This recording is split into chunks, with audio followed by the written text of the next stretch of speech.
Hey, what's up everybody? True Boxing here. Thank you for coming back to get hit with the truth. So today we are doing the 2023 top 10s as we are going to look at my number 4 super welterweight in the world right now at 154 pounds, the former interim champion Sebastian Fundora. Now, before we get into that, if you could smash the like button, leave a comment, or subscribe to the channel, I really do appreciate any and all support that I can get as I continue to build my channel here. So, Fundora entering the year came in number 3, and you know, there was a lot of promise for him as a as a legitimate top tier contender. He was the interim champion to the WBC, and a lot of people were viewing him as the heir apparent to get the title shot. You know, to get a title shot against Charlo, or just fight for the title at some point, no matter what, that Charlo would vacate before fighting Fundora.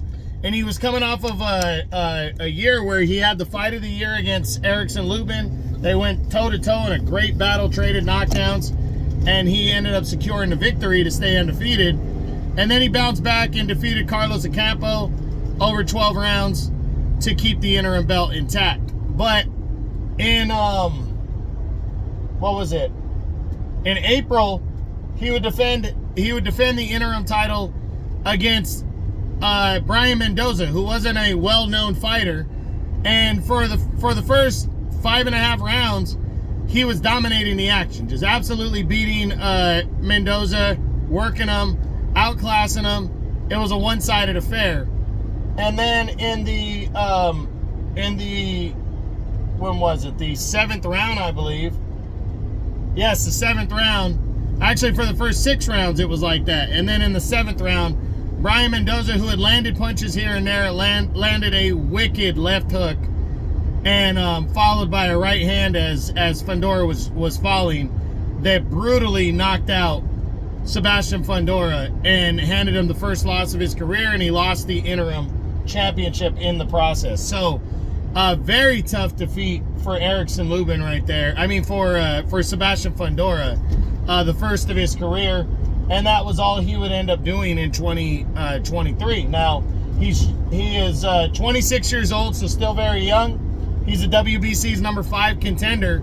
And from what I'm hearing is he's going to be fighting for the vacant interim title again, since Mendoza, I guess, was stripped of the belt due to moving on and fighting Tim Tszyu for the WBO title. They stripped Mendoza of the WBC interim belt, and Fundora is getting another opportunity to fight for it. I don't necessarily agree that he should get the opportunity. At the very least, I think they should have him rematch Mendoza for the WBC interim belt.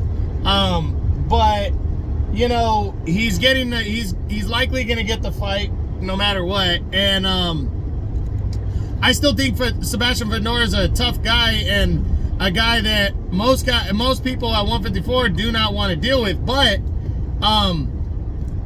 he's also a very hittable guy. You know, I think he was exposed more in this fight than he'd ever been exposed before, and I think it hurt him. It really did. You know, now if somebody fights him, they're going to be open to, you know, I think he's going to have more people open to fighting him, which is good for Fundora. But he also needs to change something in his style that, you know, that's going to cause him to avoid getting hit so much. So it's going to be interesting to see how he bounces back in 2024. But I do think he's going to bounce back. And where he's ranked is really based on the little 4-way between Mendoza, Fundora, Lubin, and Ramos, as they all seem to have beaten each other, if that makes sense. So I basically went off of strength of victory, you know, how they looked in their defeat, but also who had the most recent victory.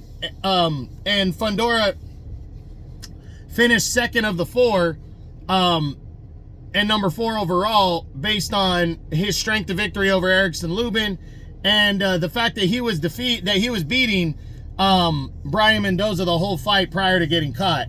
So, you know, again, I like Fundora. I'm looking forward to seeing him back in action. I do believe he'll finish in the top 10.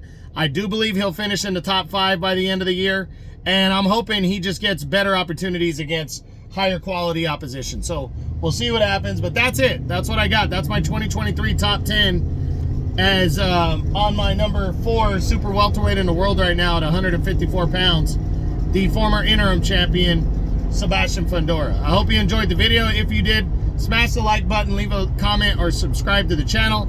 I really do appreciate any and all support. This is True Boxing. You've been hit with the truth.